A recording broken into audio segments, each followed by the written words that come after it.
Assalamualaikum warahmatullahi wabarakatuh. Saya Syahabuddin. Terima kasih banyak kerana anda berada di channel YouTube saya, dan terima kasih banyak jika anda telah tekan butang subscribe. Kalau belum tekan butang berkenaan, tekan butang itu sekarang. Jika ada video-video yang bermanfaat, insya-Allah akan ada di feed YouTube anda. Sahabat-sahabat, baru-baru ni jadi satu isu yang cukup menarik untuk kita berikan direction. Tetapi saya minta maaf pada permulaannya kerana saya tidak masukkan video itu di sini. Kerana itulah disiplin saya yang biasa anda tahu, iaitu apabila ia melibatkan isu jenayah, apabila ia melibatkan isu yang berkaitan tentang peribadi yang kita kata orang tu boleh tobat lah, orang tu boleh tobat lah, dan viral pula cerita berkenaan sehingga awak tak payah tengok benda tu, maksiat tu dekat video saya. Awak boleh tengok dekat video-video lain. So saya tak akan tayangkan video itu di sini. Itu pertama. Kedua, sahabat-sahabat, apakah video yang kita berikan reaction? Video yang kita nak berikan reaction ini adalah satu video yang cukup viral pada hari ini, dan video itu ditonton oleh ramai orang dan dimaki, dicaci oleh ramai orang.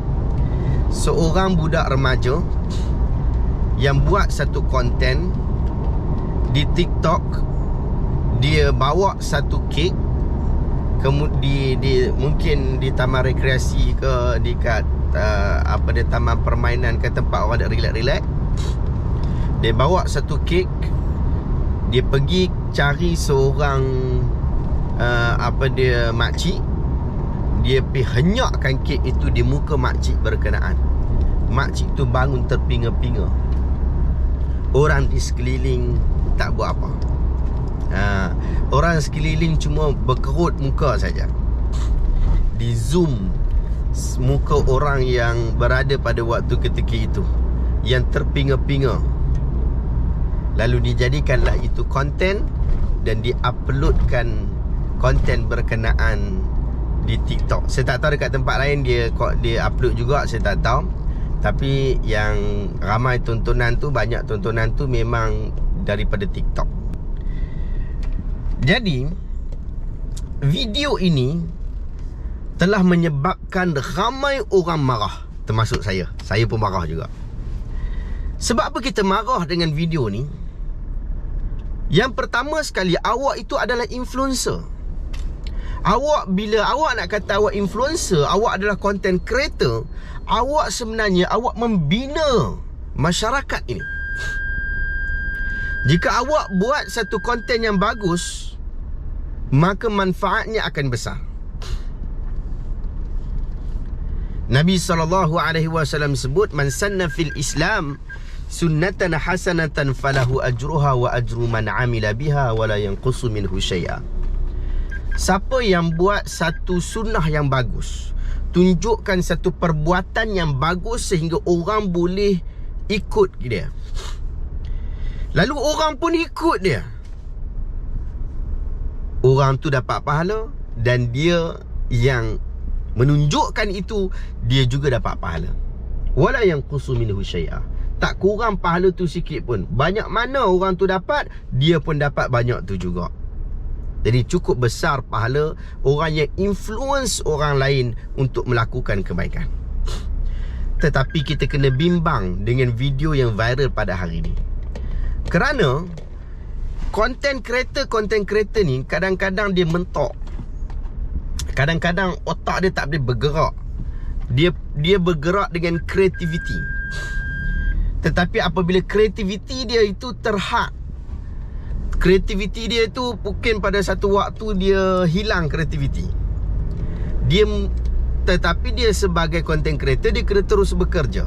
Dengan maksud dia kena buat video secara berterusan.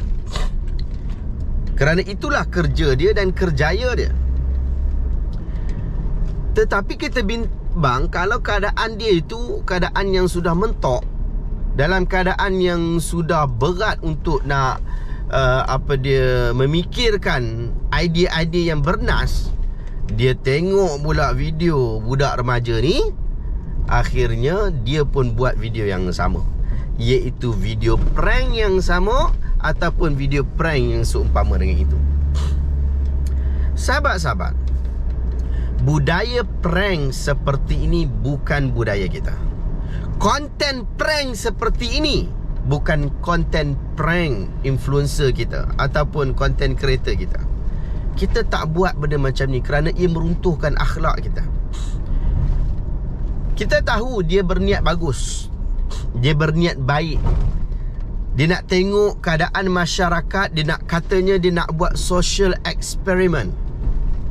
Dia nak tengok adakah masyarakat ini bertindak pantas terhadap satu perlakuan jenayah, satu perlakuan penganiayaan kepada orang tua yang menjaga anak OKU.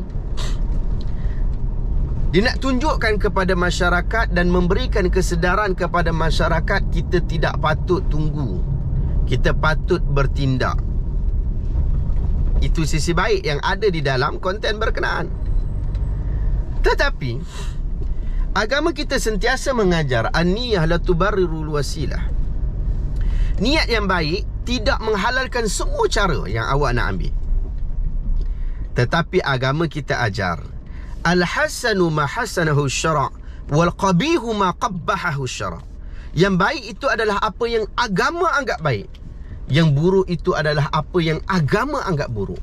Apa yang awak anggap baik belum tentu ia baik. Apa yang awak anggap buruk belum tentu ia buruk. Tetapi agama meluruskan pandangan kita.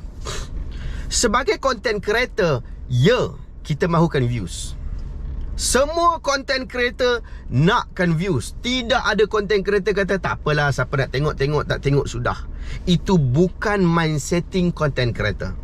Awak buat dekat YouTube, YouTube akan bantu anda tunjukkan apakah minat penonton-penonton anda, sehingga anda akan mencari pelbagai cara untuk memastikan views anda tinggi. Anda tengok dekat TikTok, anda tengok dekat Instagram, perlakuan yang sama dilakukan, iaitu dibantu untuk kita memperbanyakkan views. Bukan sekadar dia recommend video kita saja, tetapi dia bantu kita memberikan idea-idea bentuk video mana yang nampak views tinggi. Kerana memang kerja sebagai content creator ni, dia nak pergi influence lebih ramai orang. Tapi kalau kita pergi kepada orang yang ramai, dapat views yang banyak, tetapi konten kita itu adalah konten yang bodoh, ia akan merosakkan masyarakat. Ia akan merosakkan generasi kita. Budaya prank bukan budaya kita. Budaya prank bukan budaya timur. Budaya prank bukan budaya yang Islami. Ia tidak sesuai dilakukan. Yang kita nampak hanyalah keburukan demi keburukan. Saya bimbang sekiranya tidak ditegur content creator ini. Saya bimbang sekiranya ramai lagi orang yang melakukan apa yang dibuat oleh content creator ini. Akhirnya konten yang ada dekat tanah Melayu kita ni, dekat negara Malaysia kita ni, adalah konten-konten yang bodoh, yang memandulkan pemikiran, yang menumpulkan ketajaman kecerdasan di dalam berfikir. Akhirnya orang akan banyak buat konten-konten yang bodoh hanya kerana view yang bodoh. Hanya view yang banyak saja, lalu mereka pun cuba untuk buat konten-konten seperti ini. Sepatutnya tidak begitu. Saya sangat berharap, jujur saya sangat berharap untuk content creator seperti budak remaja ini menghasilkan konten-konten yang lebih baik. Saya tak boleh untuk nak paksa orang. Bahkan saya punya pendirian adalah saya tidak akan memaksa orang untuk menghentikan sesuatu yang menjadi passion seseorang berkenaan. Kalau kita kata okey, budak remaja ni okey, berhentilah, jangan buatlah konten-konten ni, tak sesuai. Itu bukan nasihat yang bagus. Sepatutnya kita kata kepada dia, dan saya sebut terus kepada beliau, jika dia menonton video saya ini, terus buat konten, tetapi pastikan konten awak tu awak semak dulu. Paling-paling kurang pun awak bagilah orang lain tengok dulu sebelum awak publish, sehingga akhirnya awak tahulah bagaimana untuk buat konten yang lebih menampakkan niche kemelayuan, kemalaysiaan itu, sehingga akhirnya ia dapat memberikan manfaat lebih ramai orang. Kita buat konten ni sebenarnya untuk tujuan ramai orang. Kita buat konten ni sebenarnya untuk kita influence orang ramai ke arah kebaikan. Jangan sesekali kita kata tak apalah, bodoh pun bodoh lah, yang penting orang tonton. Jangan. Kerana kebodohan itu ramai pengikutnya. Kebodohan itu ramai yang menontonnya. Dia akan menyebabkan kemandulan otak kita, menyebabkan kemandulan masyarakat kita. Hati-hati. Zaman hari ni memang begitu. Lagi bodoh, lagi banyak views. Hari ni macam tu. Jadi kita jangan buat begitu. Cari konten yang orang boleh memberikan manfaat. Cari konten yang orang rasa suka. Bukan semestinya orang suka, tetapi yang penting kita ada manfaat kita yang kita nak kongsikan. Kalau nak kata konten dalam dunia media sosial, hampir tidak ada satu konten pun yang tidak mendapat kritikan dan juga kecaman. Hampir semua, bahkan video-video saya pun ada kecaman, ada yang tak setuju, ada yang setuju, ada yang sokong, ada yang tak sokong. Itu perkara biasa. Tetapi adakah kita telah menetapkan matlamat yang betul di dalam hal-hal seperti itu? Kalau kita kata kita nak buat social eksperimen, social eksperimen bagaimana yang kita nak buat? Social eksperimen yang bagaimana yang kita nak tunjuk dalam masyarakat? Saya suka untuk kita kata untuk kita jadikan Idin Komeng seorang content creator sebagai kajian, sebagai semakan secara umum. Walaupun content dia itu mungkin ada sedikit berbeza dengan content prank ini, tetapi fokus kepada konten yang dibuat oleh Idin Komeng ini ialah fokus yang bagus. Dia buat short film untuk menegur masyarakat. Yang kita tahu, semua orang sedar bahawa di dalam video itu, di dalam short video itu, semua orang itu berlakon. Semua orang tahu, semua orang sedar. Tetapi manfaat itu diterima oleh ramai orang. Kalau awak nak buat social eksperimen, awak kena ada mukadimah, awak kena ada penutup. Awak jangan terus buat macam tu saja. Awak mesti ada mukadimah dan mesti ada penutup. Awak kena tahu juga dia punya kesan pada masa akan datang untuk orang sekeliling dan sebagainya. Gambar orang yang awak zoom itu, awak perlu tanya dia, awak perlu minta kebenaran dia, dan awak perlu tanya dia apa sebab awak tak buat tindakan, sehingga ia menjadi kajian, ia menjadi manfaat. Kalau kita sekadar buat benda tu, kemudian kita kata orang tak lakukan apa-apa tindakan, itu akhirnya awak akan membuka aib orang yang tertutup lah. Itu jadi bahaya lah, jadi bahaya. Wallahualam.